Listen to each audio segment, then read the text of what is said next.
आप सभी का स्वागत है सक्सेस की 98 के चैनल के ऊपर। सुबह का 7 बज रहा होगा जब आप ये वीडियो देख रहे होंगे। डेली सुबह में 7 बजे करंट अफेयर का आपको वीडियो मिल जाएगा और सारे क्वेश्चन बहुत इंपॉर्टेंट, स्पेशली आरआरबी को टारगेट लेकर चल रहा हूं, उसमें भी आरआरबी एनटीपीसी 26 को, ठीक है। 10 से 12 मिनट का डेली क्लास होगा। ये क्लास इतना देर इसलिए करवा रहा हूं ताकि आपको करंट अफेयर बिल्कुल बोझ ना लगे। और आपको पता है करंट अफेयर अब कितना इंपॉर्टेंट रोल प्ले कर रहा है। 40 का जीके है तो मैं बोल रहा हूं 20 से 22 क्वेश्चन इसी से बनेगा। लेकिन रेलवे अब क्वेश्चन थोड़ा घुमा रहा है, तो वो हर एक क्वेश्चन को हम लोग टारगेट लेकर अभी से चल रहे हैं, ठीक है।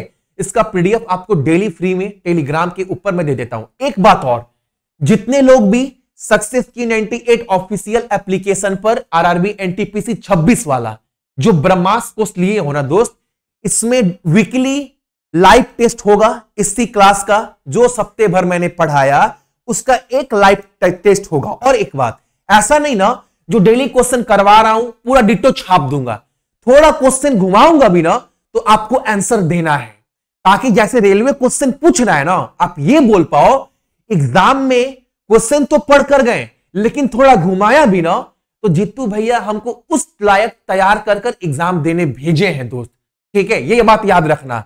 हफ्ते भर में एक क्लास लाइव आपको वीकली मिलेगा इसका, बाकी मैथ, रीजनिंग, जीके, जीएस सब कुछ अपलोड है इस कोर्स के अंदर। और मंडे से ना डेली टारगेट भी स्टार्ट करेंगे कि डेली हम लोग कैसे पढ़ेंगे, क्या क्या पढ़ेंगे, टारगेट पूरा कैसे करेंगे आने वाले 2.5 महीने में, ठीक है। लेकिन ईमानदारी से पढ़ना और जो सीरियस है, जो सच में अपने सपने को जिंदा रखा है ना, वही मेरे इस कोर्स से कम जुड़ना। वरना मैंने देखा है लोग लेकर ना 10 दिन पढ़ते हैं, 20 दिन गायब, फिर 10 दिन पढ़े, फिर एग्जाम के समय जगे। बाबू वैसे एग्जाम नहीं निकलता है। अगर एक टीचर पूरा जान लगा रहा है, अभी रात का 2:30 बज रहा है, मैं वीडियो रिकॉर्ड कर रहा हूं, सोचो कब सोऊंगा, कब उठूंगा, फिर सुबह ऑफलाइन क्लास, समझ रहे हैं। अगर समर्पित हूं पूरा ना तो आप भी बाबू जो सीरियस हो वही कोर्स लेना। बाकी बाबू भीड़ जमा करने के लिए नहीं है, इतना पैसा तो कमा लेता मैं ऑफलाइन क्लास से बहुत ज्यादा, ठीक है। लेकिन मैं चाहता हूं जो सीरियस है ना, जो बच्चा सपना देख रहा है वही मेरे साथ कम से कम जुड़े। पहला क्वेश्चन बहुत इंपॉर्टेंट है जो एग्जाम में आपका डायरेक्ट हिट कर सकता है। ये क्वेश्चन क्या बोल रहा है? क्वेश्चन हमारे सामने ये है ना, वर्ल्ड एथलीट्स अवार्ड 25 में world athletes of the year का पुरस्कार किसको दिया गया है? बहुत इंपॉर्टेंट क्वेश्चन है ये वाला, इसको आप याद रखना। और ना करेंट अफेयर को करेंट अफेयर ही रहने देंगे, इसके अंदर हिस्ट्री, ज्योग्राफी, पॉलिटिक्स, साइंस, दुनिया भर का बाबू स्टैटिक जीके के नाम पर ना क्लास को 1 घंटा नहीं बनाएंगे। बच्चे नोट्स बनाते हैं, फिर क्वेश्चन एग्जाम में नहीं बनता है। करेंट अफेयर को करेंट अफेयर रहने देंगे ताकि एग्जाम में गए तो बच्चे बोले भैया 22 से 23 क्वेश्चन बना है तो मैंने बिना बोझ लिए क्वेश्चन पढ़ा, 5-6 महीने क्वेश्चन बना, ठीक है। तो याद रखना world athletes of the year 25 का अवार्ड ना 2 लोगों को दिया गया है। वो 2 लोग कौन कौन है? तो एक है बाबू आपका एरमैन डुप्लेंटिस और सिडनी मैकलाफ्लिन लेब्रॉन। ये 2 बात याद रखना। ये जो है अब एग्जाम में अगर गए थोड़ा सा क्वेश्चन घुमाएगा नहीं, अगर थोड़ा सा घुमाया भी ना, आपसे पूछा कि एरमैन डुप्लेंटिस ये किस देश से है, तो याद रखना ये बंदा जो है ना वो स्वीडन का है, ठीक है। अब ये कौन सा गेम खेलता है भैया? पोलो वेल्टर। अब ये कौन सा गेम है भैया? पोलो वेल्टर। देखो आप कभी भी देखे होंगे ना, बड़ा डंडा लेके लोग दौड़ते हैं, सुनना ध्यान से, ठीक है। बड़ा डंडा लेकर लोग दौड़ते हैं, फिर ऐसे कर कुत्ते हैं ना छलांग मारते हैं, हाई जंप, वो वाला गेम है पोलो वेल्टर। अब एक बात याद रखिएगा, जो सिडनी मैकलाफ्लिन लेब्रॉन है ये कहां की रहने वाली है? ये बंदी अमेरिका की रहने वाली है, ठीक है। अब एग्जाम में गए बोल दिया कि जिसको world athletes of the year का पुरस्कार मिला है सिडनी मैकलाफ्लिन लेब्रॉन, ये किस देश की है? ऑप्शन में रहेगा ऑस्ट्रेलिया, जापान, यूएसए या फिर इंग्लैंड। आप बोलोगे नाम में सिडनी है, ऑस्ट्रेलिया मार देते हैं क्योंकि ऑस्ट्रेलिया में सिडनी पड़ता है। ये अमेरिका की रहने वाली। ये क्या करती है?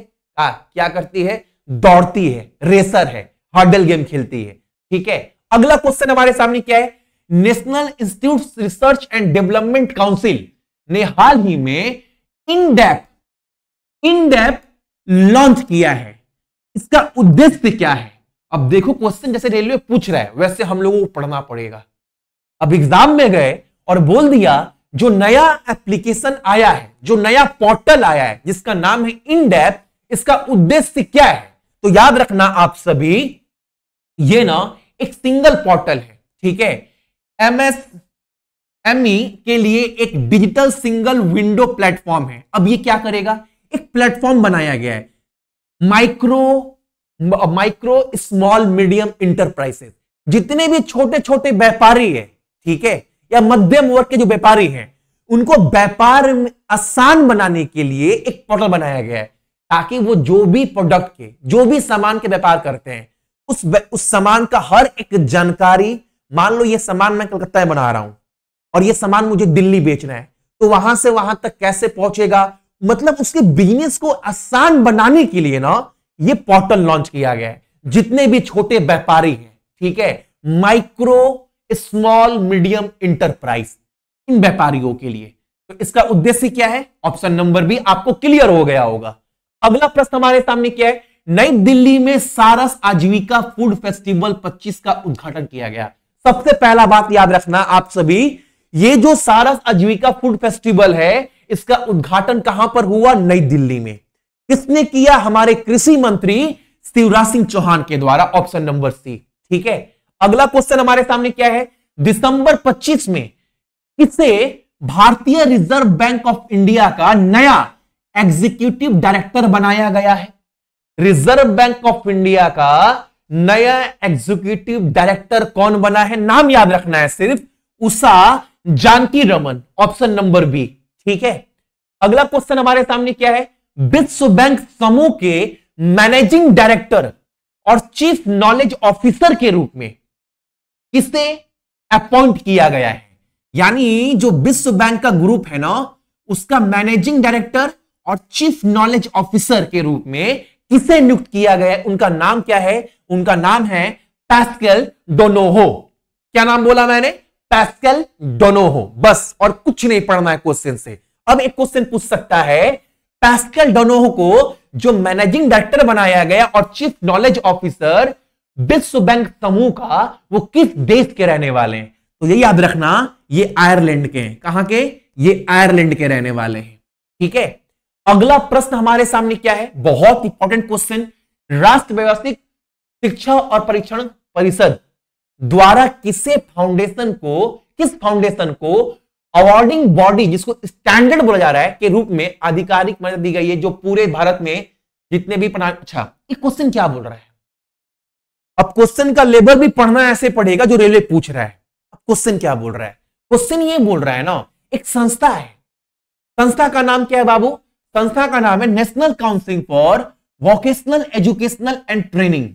इस संस्था ना एक को पावर दी है, इस संस्था को एक पावर दी है। वो पावर क्या मिला है? पावर ये मिला है ना, आप देखे बड़े बड़े बंदरगाह दिखाते हैं, समझाते हैं, क्वेश्चन समझो। हालांकि आप क्वेश्चन पढ़ लोगे, रट्टा मार दिए, चले गए, क्वेश्चन घुमा दिया। तो अब सुनो, जैसे मान लो ये क्या है, ये आपको क्या दिख रहा है? ये आपको दिख रहा होगा बंदरगाह, पोर्ट।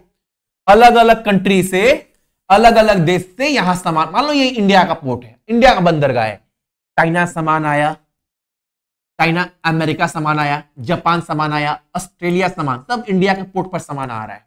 अब ये सामान जो आ रहा है, सामान जो आया बड़े बड़े कंटेनर के थ्रू आया, ठीक है। अब ये सामान कहां जाएगा, कौन सी गाड़ी लेकर जाएगी, कहां पर वो सामान रखा जाएगा, ये सब टेस्टिंग, मतलब ये गाड़ी सही है कि नहीं है, ये गाड़ी किस कंपनी की चल रही है, जो बंदरगाह पर आ रही है वो सही है कि नहीं है, ये सब प्रमाण पत्र उस गाड़ी को, ठीक है, उस कंटेनर को, ये सब कौन देगा?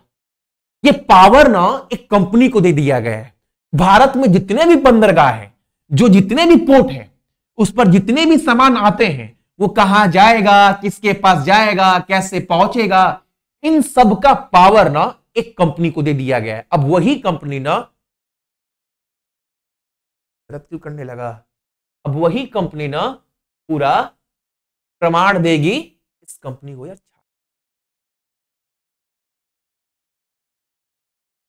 ठीक है ना दोस्त, इनको याद रखना, याद के रखना, समझा रहे हैं। ठीक है, हाँ, के रूप में आधिकारिक मत दी गई है जो पूरे भारत में एक प्रमाणित परिणाम जो है प्रमाणित करने का अधिकार रखता है या अब उसके पास होगा। ये पावर दिया गया अदानी को। ठीक है, Adani skill and education foundation को ये पावर दिया गया। Option number B. क्वेश्चन समझ गए ना, क्वेश्चन क्या बोल रहा है। अगला क्वेश्चन हमारे सामने क्या है, कौन सी 3 महिला क्रिकेट खिलाड़ी को भारतीय रेलवे के द्वारा ऑफिसर ऑन स्पेशल ड्यूटी के पद पर मतलब अपॉइंट किया गया है। मतलब समझ रहे हैं क्वेश्चन क्या बोल रहा है। जो भारतीय महिला इस बार वर्ल्ड कप जीती ना, उसमें 3 महिलाएं ऐसी हैं जिनको ये पावर दिया गया है बी ऑफिसर का। देखो रेलवे में होता है ऑफिसर ए, ऑफिसर बी, ऑफिसर सी, होता है ना। ये ऑफिसर बी ग्रेड में आएगी। अब इनके पास पावर बहुत सारा होगा। ये जैसे बोलते गैजेट ऑफिसर, आपका कोई भी डॉक्यूमेंट्स है, आप उसको सर्टिफाइड करने के लिए वो सही है कि नहीं है, वो आप जाते कहां पर है, तो भैया जाना पड़ता है अटेस्टेड करवाने गैजेट ऑफिसर के पास। तो वही पावर अब इनको मिल चुका है, इन 3 महिला को। वो 3 महिला कौन कौन है, तो एक तो आपको दिखाई दे रही हो स्नेह राणा, रेणुका सिंह ठाकुर और प्रतिका रावल। तो ऑप्शन देख लो, ऑप्शन नंबर बी। ठीक है, प्रतिका रावल, स्नेह राणा और रेणुका सिंह ठाकुर, इन तीनों को जो है रेलवे के द्वारा ऑफिसर ऑन स्पेशल ड्यूटी पर अपॉइंट किया गया है। ठीक है, अगला प्रश्न हमारे सामने क्या है, 1 दिसंबर 25 को वायु मुख्यालय में महानिदेशक निरीक्षण और सुरक्षा के रूप में किसने कार्यभार संभाला है, तो याद रखना तेजवीर सिंह को यह पद दिया गया है। कहां गया, option number C, air marshal Tejveer Singh ji को दिया गया, ऑप्शन नंबर सी। अगला क्वेश्चन हमारे सामने क्या है यहां पर, यह क्वेश्चन आज का सबसे महत्वपूर्ण क्वेश्चन, सबसे इंपॉर्टेंट क्वेश्चन आज के दिन का। क्वेश्चन क्या बोल रहा है, क्वेश्चन तो बहुत लंबा चौड़ा है। ठीक है, पढ़कर सुना भी दे रहे, लेकिन समझना है क्वेश्चन को दोस्त। ठीक है, क्वेश्चन में बहुत कुछ घुमा सकता है रेलवे। क्वेश्चन यह बोल रहा है, डिपार्टमेंट ऑफ टेलीकम्युनिकेशन ने भारत के लिए बनाए गए नया इंपोर्ट किए गए सभी हैंडसेट पर संचार साथी मोबाइल एप्लीकेशन का प्री इंस्टॉलेशन जरूरी कर दिया है, ताकि यह पक्का हो सके कि ऐप पहली बार इस्तेमाल करने पर साफ दिखे और एक्सेस किए जा सके और कोई भी जरूरी फंक्शन छिपा या रोका ना जाए। इन नियमों के तहत सरकार को IMEI से जुड़े कंप्लायंस के बारे में मैन्युफैक्चरर को निर्देश जारी करने का अधिकार दिया गया है। किस नियमों के तहत, अब ये क्वेश्चन समझाऊंगा। क्वेश्चन रट्टा नहीं मारना है, ये क्वेश्चन को समझना है दोस्त। तो ये पावर दिया गया है किस एक्ट के तहत, किस अधिनियम के तहत, तो वो है बाबू आपका option number C, information technology act rules, option number C. ये रूल ना भारत में पारित किया गया था सन 2000 में, और ये क्वेश्चन आपसे एग्जाम में पहले बन चुका है कि इंफॉर्मेशन टेक्नोलॉजी एक्ट रूल कब आया था, तो 2000 में आया था। जब ये रूल बना था, इसके अंतर्गत ना टोटल 94 धाराएं थी, यानी सेक्शन, 13 अध्याय थे, 13 चैप्टर थे। ठीक है, और 4 शेड्यूल थे, यानी 4 अनुसूची थी।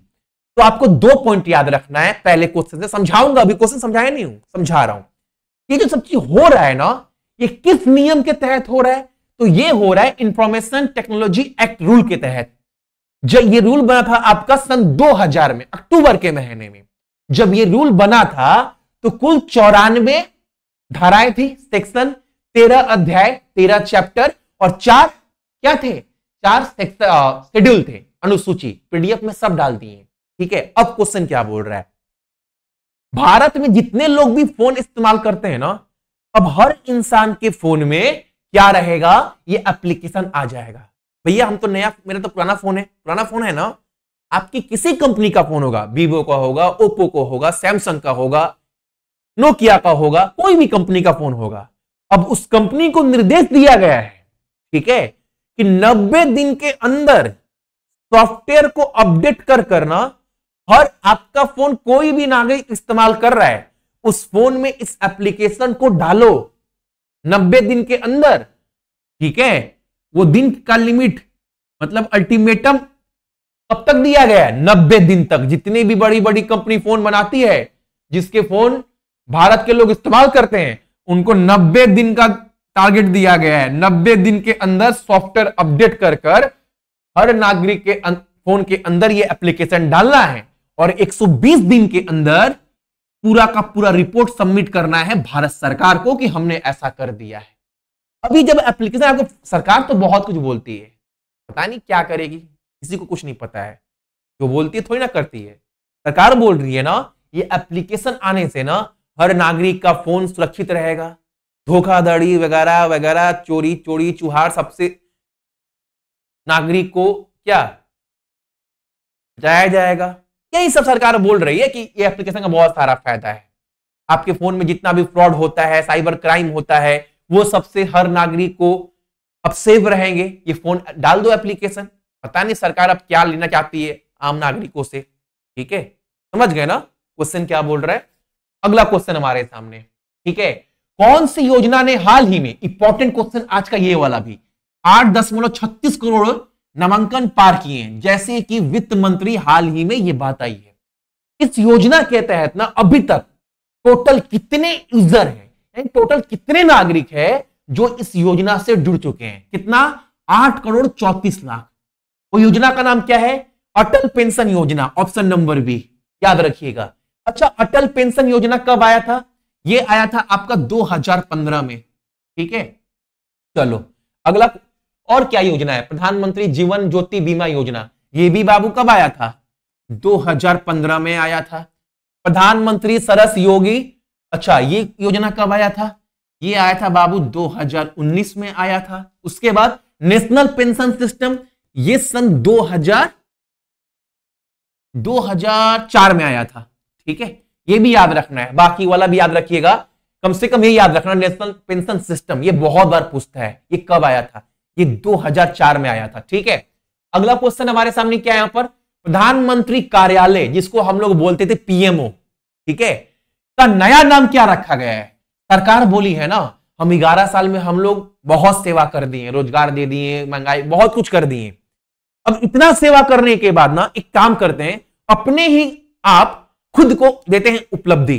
तो सरकार बोली है अब से ना जो पीएमओ है ना, प्रधानमंत्री कार्यालय, अब उसका नाम बदल करना सेवा तीर्थ कर दिया गया है। ठीक है, क्या कर दिया गया है? सेवा तीर्थ। और एक बात, सेवा तीर्थ के साथ साथ ये भी बोले हैं ना, राजभवन और राजनिवास, इन